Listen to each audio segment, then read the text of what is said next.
M Q M میں الطاف حسین کے بعد کیا ہوا، یہ کس نے بیان دیا ہے؟ کوئٹہ بند، سیل کر دیا گیا، انٹرنیٹ سہولت بند، لیکن کیوں؟ ایم کیو ایم میں پیسے کس نے بنائے، کتنے بنائے، نام آئے ہیں، اور اس بار نام کس نے دیا ہے، یہ بڑا اہم بات ہے۔ فیصل واوڈا پر کس نے احسان کیا اور کسے ڈسا، یہ دعویٰ کس کا ہے؟ گورنر ہاؤس کا گھیراؤ ہوگا اور فاروق ستار نے یہ دھمکی کس کو دی ہے؟ ذوالفقار جونیئر کی انٹری کیوں ہوئی ہے؟ 6 مہینے بعد 86 والی ایم کیو ایم بنے گی، کس کا دعویٰ ہے؟ اس سے پہلے کہ میں اپنے پروگرام کا باقاعدہ آغاز کروں، لیکن آج کے پروگرام میں آپ کو کچھ تہلکہ انگیز خبر بتانے والا ہوں۔ سندھ کے ایک اعلیٰ منصب پر بیٹھے ہوئے شخص نے یہ بڑا دعویٰ کیا ہے کہ کیا اگر الطاف حسین کے بعد کیا ہوا اور کیوں ہوا، ذرا سی اس کی بہت اہم وجوہات ہم آپ کے سامنے رکھیں گے۔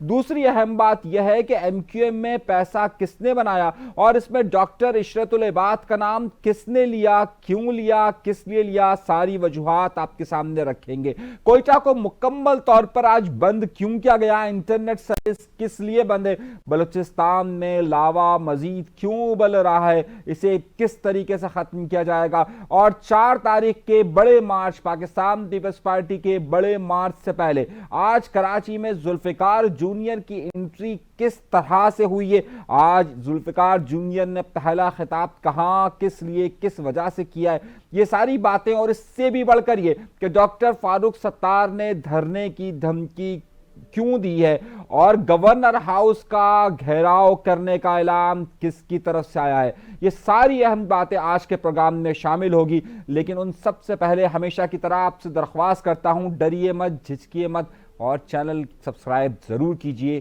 سبسکرائب کا بٹن ضرور دبائیے۔ آئیے جناب، گفتگو سلسلے کا آغاز ہمیشہ کی طرح اپنے پروردگار کے شکر سے کرتے ہیں۔ سب سے بڑی اور سب سے اہم خبروں کے ساتھ آغاز کرتے ہیں۔ ایک بہت اہم بات یہ ہوئی ہے کہ ڈاکٹر فاروق ستار نے یہ بات کا اعلان کیا ہے، بلکہ یوں سمجھیے کہ انہوں نے ایک دھمکی دی ہے، اور کیا وہ دھمکی کو ایم کیو ایم باقاعدہ اپنے ذمہ لے گی یا نہیں لے گی۔ اس وقت کراچی شہر کے اندر سب سے بڑا مسئلہ ڈمپر مافیاز کا ہے۔ لوگوں کی لاشیں گر رہی ہیں، لیکن سیاست اپنے عروج پر پہنچی ہوئی ہے، اور اس میں ہر شخص یہ کوشش کر رہا ہے کہ کریڈٹ کہاں پر کسے ملے۔ لیکن اگر حقیقی بنیادوں پر اگر ساری صورتحال کو دیکھا جائے تو اس پر ڈمپر پر آواز اٹھانے کے حوالے سے اس وقت اگر آفاق احمد صاحب نے ابتدا کی تھی اور اس کے بعد انہیں جیل بھی ہوا، مگر اب کیونکہ ایم کیو ایم اس معاملے میں کود رہی ہے اور ایم کیو ایم چاہ رہی ہے کہ اس حوالے سے وہ بڑی چیز کو گین کرے، ڈاکٹر فاروق ستار نے ایک حالیہ دنوں میں ایک انٹرویو دیا، اور اس انٹرویو میں شاہزیب خانزادہ کے پروگرام میں ڈاکٹر فاروق ستار نے 2 بڑے دعوے کیے ہیں، اور پہلا دعویٰ میری اس خبر کی تصدیق کی ہے جو سب سے پہلے میں نے دی تھی۔ آپ کو یاد ہوگا کہ امین الحق نے اس بات کا کہا تھا کہ ہم حکومت سے الگ ہو سکتے ہیں، آزاد ہو سکتے ہیں۔ اس کے بعد میں نے آپ سے کہا تھا کہ در حقیقت ایم کیو ایم کوئی دھمکی نہیں دے رہی، کوئی اصول کی بنیاد پہ نہیں، اصل میں ایم کیو ایم کے کچھ پیسے پھنسے ہوئے ہیں، وہ پیسے M Q M Karachi package پہ لینا چاہتی ہے۔ میری اس خبر کی تصدیق باقاعدہ ڈاکٹر فاروق ستار صاحب نے کر دی ہے، اور انہوں نے شاہزیب خانزادہ کے پروگرام میں اس بات کا کہا کہ 15 ارب روپے کی بات ہوئی ہے، اور 2 سے 3 دنوں پر انہیں ایم کیو ایم کے لوگوں کو کراچی ڈیولپمنٹ کے حوالے سے 15 ارب روپے وفاق سے ملنے کی توقعات ہے۔ یہ میری اس خبر کی تصدیق ہے جو سب سے پہلے میں نے دی تھی۔ اس کے بعد دوسری بڑی خبر، ڈاکٹر فاروق ستار صاحب نے کہا کہ جناب ڈمپر کے حوالے سے اب M Q M governor house کے اندر، میں بڑی بات آپ کو خبر دے رہا ہوں، گورنر ہاؤس کے اندر ایک آل پارٹیز کانفرنس بلائی جا رہی ہے۔ اب اس آل پارٹیز کانفرنس یعنی کہ تمام سیاسی جماعتوں کو بلایا جانا ہے، اور اس کے حوالے سے بقول ڈاکٹر فاروق ستار کے گورنر صاحب نے رابطے شروع کر دیے ہیں، اور بقول ان کے ہی انہوں نے اے این پی یا دیگر سیاسی جماعتوں سے رابطہ کیا ہے۔ تو آپ کے ذہن میں 2 سوالات ضرور آئیں گے، کیا انہوں نے جماعت اسلامی سے رابطہ کیا ہے، کیا انہوں نے آفاق احمد سے رابطہ کیا ہے، کیا انہوں نے ایم کیو ایم لندن سے رابطہ کیا ہے؟ تو میں آپ کو خبر دیے جاتا ہوں، ابھی تک اس حوالے سے اے پی سی کے حوالے سے ان تینوں سے کوئی رابطہ نہیں ہوا ہے، کیونکہ اس میں ظاہر ہے میں نے آپ سے ابتدا میں اسی لیے آپ کو بتایا کہ ڈمپر کے حوالے سے ایک بڑا فیکٹر جو ہے وہ اس وقت آفاق احمد صاحب ہے. لیکن تو کیا خبر کہاں سے بن رہی ہے؟ تو آپ کو یاد ہوگا کہ ایک بار کی بات ہے کہ جب یہ لوگ سب گئے تھے آفاق احمد صاحب کے پاس اور ایک مرجر کی بات ہوئی تھی، اس پہ آفاق احمد صاحب نے بعد میں اسٹیٹمنٹ بھی دیا تھا کہ جناب یہ سب بہت سارے لوگ آئے تھے میرے پاس، انہوں نے کہا تھا کہ آپ بن جائیے، اور ان کو چیئرمین شپ کی آفر بھی ہوئی تھی. لیکن اس کے بعد کامران ٹیسوری صاحب نے کہا تھا میں نے تو یہ آفر نہیں دی. اور خالد مقبول صدیقی صاحب بھی جس طریقے سے اظہار کرتے ہوئے آ رہے ہیں ساری صورتحال میں آفاق احمد صاحب کے حوالے سے، یا فاروق ستار صاحب کس طرح کا اظہار کرتے ہوئے آ رہے ہیں، تو کیا اس میں دعوت جائے گی یا نہیں جائے گی؟ تو یہی بہت بڑا فیکٹر ہے، کیونکہ جو اے پی سی بلائی گئی تھی خاص طور پہ پاکستان جس پارٹی ہے موجودہ حکومت کی طرف سے، اس میں آفاق احمد صاحب کو دعوت نہیں دی گئی تھی. تو یہ خبر کا ایک بڑا عنصر میں آپ کو بتا رہا ہوں. ہماری جادوگرنی یہ کہہ رہی ہے کہ اب تک اس پہ کوئی بات نہیں ہوئی ہے، لیکن اس خبر کا ایک اور تسلسل یہ ہے کہ آفاق احمد صاحب سے ہٹ کر ایک بڑی اہم فیکٹر ہے کہ ڈاکٹر فاروق ستار صاحب نے اسی پروگرام کے اندر یہ کہا کہ ایم کیو ایم پلان کر رہی ہے کہ بہت سارے معاملات اور اس میں ڈمپر کے بھی معاملات کو لے کر کراچی کے اندر ایک دھرنے کا اناؤنسمنٹ کرے. اس دھرنے کا اناؤنسمنٹ وہ کرنے کی بات کر رہے ہیں. تو کیا یہ دھرنا گورنر ہاؤس پر ہوگا یا وزیر اعلیٰ ہاؤس پر ہوگا یا پریس کلب پہ ہوگا؟ پچھلی بار جب یہ لوگ آپ کو معلوم ہوگا کہ جب گئے تھے وزیر اعلیٰ ہاؤس تو ان کو وہاں سے اٹھا دیا گیا تھا اور پوری ایم کیو ایم یہاں چلی گئی تھی. صحیح ہے، تو اس بار بھی کیا ایسا ہی ہوگا؟ اس بار بھی گولی چلے گی یا نہیں چلے گی؟ اور کیا ایم کیو ایم اس سارے معاملات تو گرم کرے گی نہیں کرے گی؟ ہماری اطلاعات، جادوگرنی کی اطلاعات یہ ہے کہ دلی دور است، اور اس حوالے سے ایم کیو ایم کی اعلیٰ سطح پر جو کمیٹی ہے، جسے اب تو رابطہ کمیٹی کہیے، پتہ نہیں کون سی کمیٹی، سینٹرل کمیٹی، نام ہی ان کا سمجھ میں نہیں آتا، ابھی تک اس حوالے سے اس کمیٹی کے اندر اس معاملے پر کوئی بات زیر غور نہیں آئی ہے. خبر دے رہا ہوں، زیر غور نہیں آئی ہے. تو یہ 2-3 بڑی خبریں میں آپ کو دے رہا ہوں. لیکن گورنر ہاؤس پہ مارچ ہو رہا ہے، گورنر ہاؤس کا گھیراؤ ہو رہا ہے، اور یہ گھیراؤ کون کرنے جا رہا ہے یہ میں آپ کو اندر کی خبر دے رہا ہوں. اور یہ گورنر ہاؤس پر گھیراؤ ہو رہا ہے عید کے بعد، اپریل کے آخر تک یا درمیان تک، اور یہ گھیراؤ کر رہی ہے جماعت اسلامی. اور جماعت اسلامی بجلی کے معاملات اور دیگر معاملات پر گھیراؤ کا طے کر رہی ہے کہ گورنر ہاؤس کا محاصرہ یا گورنر ہاؤس پر دھرنا دیا جائے گا. یہ میں آپ کو کنفرم اطلاع دے رہا ہوں، اگر آپ چاہے تو چیک کر سکتے ہیں. حافظ نعیم الرحمان صاحب سے خبر ہے یہ، اور یہ میں خبر آپ کو باقاعدہ دے رہا ہوں کہ یہ اس طرح کا معاملہ ہونے والا ہے. اگلی خبر کی طرف آتے ہیں. خبریں بہت ساری ہیں میرے پاس، اور ظاہر ہے خبروں کا ہی تو کام ہے ہمارا. اب پورا پروگرام آخر تک دیکھیے گا، بے تحاشا خبریں دینے والا ہوں. وہ خبریں، اور ہمارا تو اصول یہی ہے کہ وہ خبریں دی جاتی ہے جو اب تک کہیں نہیں آتی ہے، جو ہونے والی ہوتی ہے. آئیے اگلی خبر کی طرف آتا ہوں، اور اگلی خبر کی طرف ہو رہا ہوں. لگتا ہے ایم کیو ایم کو، بلکہ اس سے پہلے کوئٹہ پہ چلتے ہیں. کوئٹہ میں ہوا یہ ہے کہ حالات معمول پر آنے کا نام نہیں لے رہے.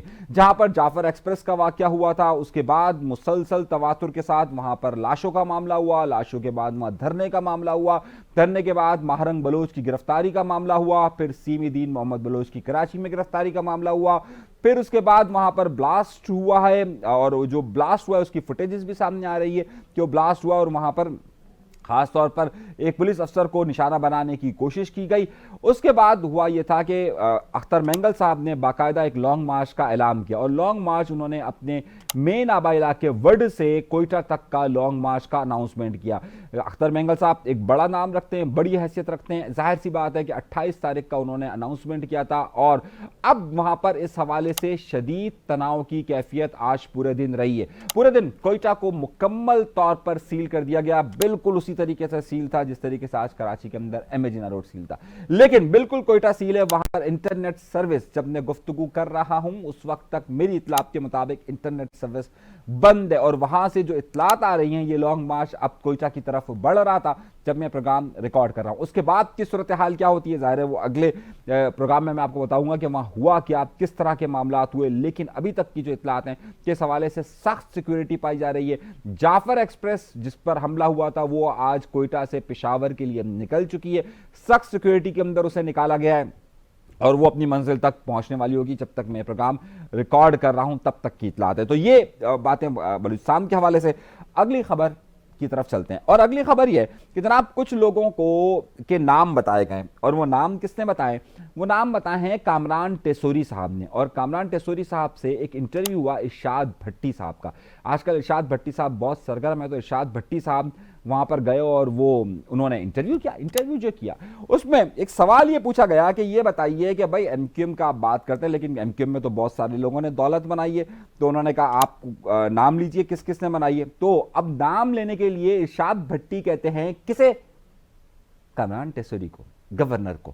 جب گورنر کو وہ کہتے ہیں تو گورنر کامران ٹیسوری نام لیتے ہیں.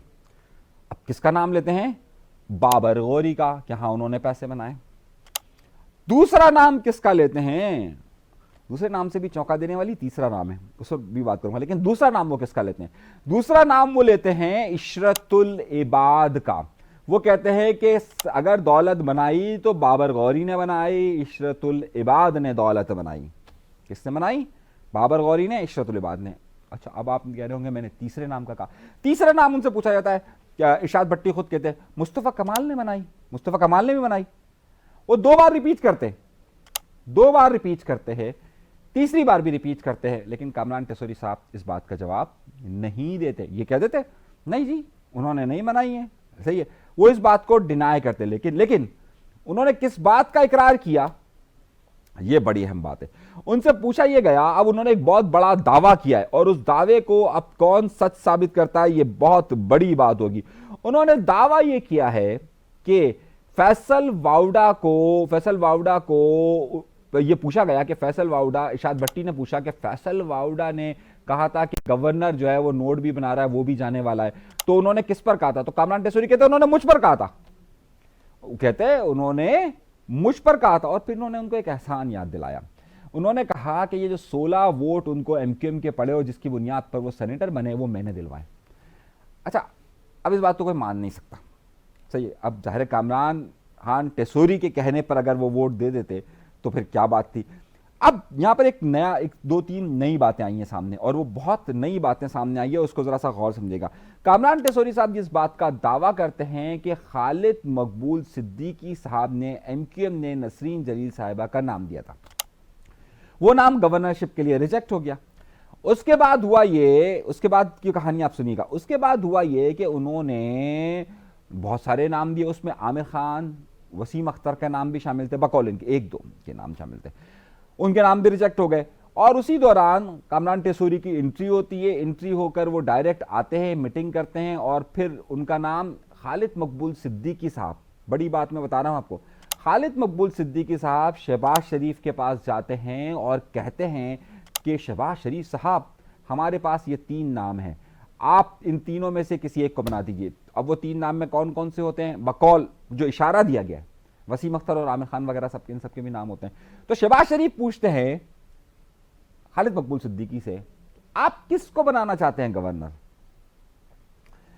اب آپ بڑی اہم بات بتا رہا ہوں آپ کو، خالد مقبول صدیقی صاحب بالکل نئے نویلے واپس آئے ہوئے ایم کیو ایم میں کامران ٹیسوری صاحب کا نام لیتے، ابھی 1 ہفتہ بھی نہیں ہوا ہوتا، اور کہتے ہیں ان کو بنا دیجیے. اور اس بات کا کہتے ہیں کہ جناب اس بات کا ثبوت اگر آپ کو چاہیے کہ میرا نام شہباز شریف صاحب وزیر اعظم کے سامنے اگر کسی نے لیا تھا تو وہ خالد مقبول صدیقی نے لیا تھا، باقی سب کو ریجیکٹ کر دیا تھا. اس کا مطلب ہے عامر خان، وسیم اختر سب کے نام، نسرین جلیل سب کے نام جو ریجیکٹ کیے وہ کس نے کیے؟ خالد مقبول صدیقی نے. اور نام جو دیا وہ دیا خالد مقبول صدیقی نے. یہ دعویٰ میں نہیں کر رہا، دعویٰ کون کر رہا ہے؟ کامران ٹیسوری صاحب کر رہے ہیں. اب جو باتیں بھی چل رہی ہے کہ یعنی ان سب کو ہٹانے کے پیچھے یا جو بڑے ناموں کو ہٹا کر ان کو لانے کے پیچھے خالد مقبول صدیقی صاحب ہے. اب اس بات کی وضاحت یا تو وزیر اعظم شہباز شریف کر سکتے ہیں یا پھر خالد مقبول صدیقی صاحب کرتے ہیں. لیکن ارشاد بھٹی کو بھی اس کہانی پر یقین نہیں آ رہا ہوتا. وہ کہہ رہے ہوتے آپ کا نام تو کہیں اور سے گیا ہوتا، لیکن وہ منع کر دیتے ہیں نام کہیں سے اور سے گیا ہوگا. اب اس کے بعد کہانی آگے بڑھتی ہے، اور کہانی یہاں پر آگے بڑھتی ہے کہ ان سے کہا جاتا ہے کہ کراچی میں جو دہشت گردی ہوتی تھی، جو سارے واقعات ہوتے تھے، اس کا ذمہ دار کون ہے؟ یہاں ایک بڑی خبر آتی ہے. اور بڑی خبر کیا آتی ہے؟ وہ بھی ان کی طرح مصطفیٰ کمال صاحب کی طرح کہہ دیتے الطاف حسین کا لفظ استعمال کرتے، خالد مقبول صدیقی تو لفظ استعمال نہیں کرتے، صحیح ہے، یا پھر کسی اور کی طرح الطاف حسین صاحب کہہ دیتے. مگر انہوں نے ایک لفظ کہا، انہوں نے کہا الطاف حسین بھائی کے، لفظ استعمال کیجئے گا، الطاف حسین بھائی کے جانے کے بعد یعنی لفظ استعمال کرتے ہیں الطاف حسین بھائی کے جانے کے بعد کیا کراچی میں اسٹریٹ کرائم بند ہو گئے؟ روزانہ لوگ مر رہے ہیں تو کیا اب ان سب کی ذمہ داری بھی ایم کیو ایم پر ہوتی ہے؟ تو یہ تو سارے واقعات کا تسلسل تو پہلے سے ہوتا آ رہا ہے. اب وہ ڈیفینڈ کرتے ہیں ایک طرف کہ جناب الطاف حسین بقول ان کے صحیح ہے وہ لفظ استعمال کر رہے ہیں, ہم تو وہ استعمال کر رہے ہیں کہ جناب الطاف حسین بھائی کے جانے کے بعد. اب میں بھی حیرت میں تذبذب میں کہ اس طرح سے نام لیا جا رہا ہے. خالد مقبول صدیقی صاحب تو نام ہی نہیں لیتے, مصطفیٰ کمال صاحب تو کچھ اور طریقے سے پکارتے رہے ہیں اب تک. تو اب یہ ایک دم ٹرن اور اتنا احترام, میں تو حیرت زدہ, میں نے کہا یہ کیا خبر آ رہی ہے. مگر اس کے بعد وہ یہ کہتے ہیں کہ جناب کیا اس کے بعد امن ہو گیا؟ پھر ان سے پوچھا جاتا ہے تو جو پچھلے سارے معاملات ہوئے تھے ان سب میں سب کو گرین چٹ دے دی گئی اور صرف الطاف حسین صاحب کو ہی اس میں مورد الزام ٹھہرایا جا رہا ہے, تو آپ باقی سب کا کیوں نہیں کہہ رہے؟ تو بڑی خوبصورتی سے کامران ٹیسوری صاحب ظاہر سیکھ گئے, بہت منجھے ہوئے سیاستدان ہو گئے. وہ کہتے ہیں یار میں تو آیا ہی 2017 میں تھا, میں تو ایم کیو ایم میں آیا ہی 2017 میں ہوں, اس وقت تو الطاف حسین صاحب کا یا اس ایم کیو ایم کا دور ہی نہیں تھا, تو مجھ سے کیوں پوچھ رہے ہیں؟ آپ جا کر پوچھئے خالد مقبول صدیقی صاحب سے, آپ جا کر پوچھئے فاروق ستار صاحب سے, آپ پوچھئے فلاں سے, آپ جا کے پوچھئے فلاں سے. پوری ڈیبیٹ میں صرف ایک جگہ پر مصطفیٰ کمال صاحب کا نام آیا, وہ بھی فاروق ستار صاحب کے بعد, کہ جب پوچھا گیا بھائی ایم کیو ایم نے دیکھے کام کیا ہے, اور فاروق ستار صاحب جب میئر بنے انہوں نے کتنا کام کیا, اس کے بعد جو ہے وہ مصطفیٰ کمال صاحب نے کام کیا, اتنا ذکر آیا, باقی کسی کا ذکر ہی نہیں آیا. خیر, اس انٹرویو کا جو 2-3 بڑے اہم پہلو تھے اس میں سے ایک پہلو اور بھی تھا.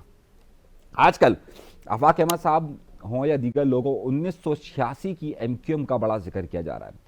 کامران ٹیسوری صاحب نے ایک بہت بڑا دعویٰ کیا ہے, اور اب اس دعوے کو دیکھنا ہے. اب آپ کو علم میں ہوگا کہ 1986 کی ایم کیو ایم وہ تھی کہ جس کی عوامی مقبولیت اپنے عروج پر تصور کی جاتی ہے. 1986 کی وہ ایم کیو ایم کے بارے میں تصور کیا جاتا ہے کہ جب ایم کیو ایم میں کوئی بھی گروپ نہیں تھا. اس کے بعد 1986 میں یہ گروپ سامنے آ گیا تھا, اور وہ تھا میرا خیال سے سلیم حیدر صاحب کا. لیکن اس پوری کہانی کے اندر جو سب سے اہم بات ہے وہ یہ ہے کہ کامران ٹیسوری صاحب اس بات کا دعویٰ کر رہے ہیں, اور اب اس دعوے کو چیک کرنا پڑے گا کہ 6 مہینے کے اندر ایم کیو ایم 86 والی ایم کیو ایم بننے والی ہے. اب کیا واقعی میں 86 والی ایم کیو ایم بنے گی یا 86 سے آگے کی ایم کیو ایم بنے گی, یہ بات دیکھنی ہے. اور اس دعوے کو اب ظاہر ہے ہم بھی اس خبر کو دیکھیں گے. آج سے یہ کہانی شروع ہوگی, کیونکہ آج یہ دعویٰ کیا گیا ہے 28 مارچ ہے. مارچ کے بعد آئے گا اپریل, مئی, جون, جولائی, اگست, سپتمبر. یعنی کہ ہم 28 سپتمبر کو پوچھیں گے کہ 1986 والی ایم کیو ایم بنتی ہے یا نہیں بنتی, اور ہم یاد دلاتے رہیں گے ہر مہینے کہ جناب یہ 1986 والی ایم کیو ایم بن رہی ہے یا نہیں بن رہی ہے. آخری خبر کی طرف چلتے ہیں. پاکستان پیپلز پارٹی کے لیے خطرے کی گھنٹیاں بجتی جا رہی ہیں. پاکستان پیپلز پارٹی 4 تاریخ کو جس شدت کے ساتھ کینال کے حوالے سے جانا چاہتی ہے, اور جس طریقے سے اس وقت اپنے تمام نشتر, تمام گولیاں, اور بقول عمران خان کے بندوق کی نشست پر جسے رکھا ہوا ہے, وہ اس وقت مسلم لیگ نون کو اور مریم نواز صاحبہ کو رکھ دیا گیا ہے. مگر ان کو میں بتانا چاہتا ہوں کہ آج کے جنگ, اور اس کی سب سے بڑی وجہ کینال ہے, آج کے جنگ اخبار نے ایک خبر شائع کی ہے. میں چاہتا یہ ہوں کہ آپ اس خبر کو ضرور دیکھیے, اور اس میں لکھا ہوا ہے کہ باقاعدہ آج جولائی 2024 میں آصف علی زرداری صاحب کی منظوری سے یہ بات کینالز کی ہوئی تھی. یہ آج کے جنگ نے لگی ہوئی ہے, کہیں اور نہیں. اور اس نے باقاعدہ اس خبر کی تصدیق کی ہے, اور اس میں ہم 6 کینالز کے نام بھی لکھے ہوئے ہیں. صحیح ہے, لیکن اس کے بعد پاکستان پیپلز پارٹی پھر بھی بڑے اہم مظاہرے پر جا رہی ہے.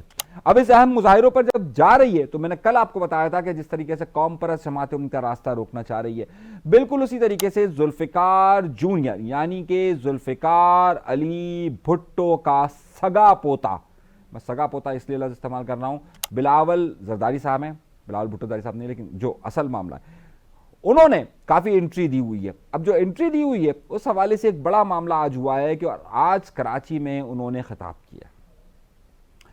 اب تک وہ سندھ کے کئی اضلاع کے اندر تواتر کے ساتھ 1-1.5 مہینے سے خطاب کر رہے ہیں, سرگرمیوں میں مصروف ہیں, اور یہ کہا جا رہا ہے کہ اس وقت اب جو وہاں کے قوم پرستوں کو یا پھر جی ڈی اے کو ایک لیڈرشپ کی ایسی ضرورت تھی کہ جو بھٹو کے یہاں سے بھٹو نکل کر آئے تو لگ یوں رہا ہے کہ ذوالفقار جونیئر اب وہاں انٹری ہوئی ہے، لیکن ان کے ساتھ ساتھ آج ان کی کراچی میں بھی انٹری ہوئی ہے اور یہ خطاب ہوا. اس پر یہ خطاب ظاہر سی بات ہے انڈیکیٹ کر رہا ہے اب سرخیوں میں آنے کا، اور جب سرخیوں میں آپ انٹیریئر میں ظاہر سب جگہ پر اگر کر رہے ہوتے ہیں تو اس وقت آپ کو سندھی لوکل چینل سے بہت زیادہ کور کرتے ہیں، لیکن اردو میڈیا، نیشنل میڈیا اس طریقے سے کور نہیں کرتا. مگر آج باقاعدہ جو میڈیا ہے اس کو دعوت دی گئی ہے اور اس طریقے سے کور کرنے کا گیا. اب یہ خطاب چل رہا ہے جب میں پروگرام ریکارڈ کر رہا ہوں، اس کی مزید تفصیلات آپ کو آئندہ کے پروگرام میں دوں گا کہ اس کے بعد کیا ہوگا. اپنا بہت زیادہ خیال رکھیے گا. ویلاگ بہت زیادہ لمبا ہو گیا، معذرت خواہ، میرے پاس 4 خبریں ابھی اور رہتی ہیں لیکن میں اسے پھر کسی اور ویلاگ میں کور کر لوں گا. ابھی تک کے لیے اجازت دیجیے. اللہ نے کے بعد.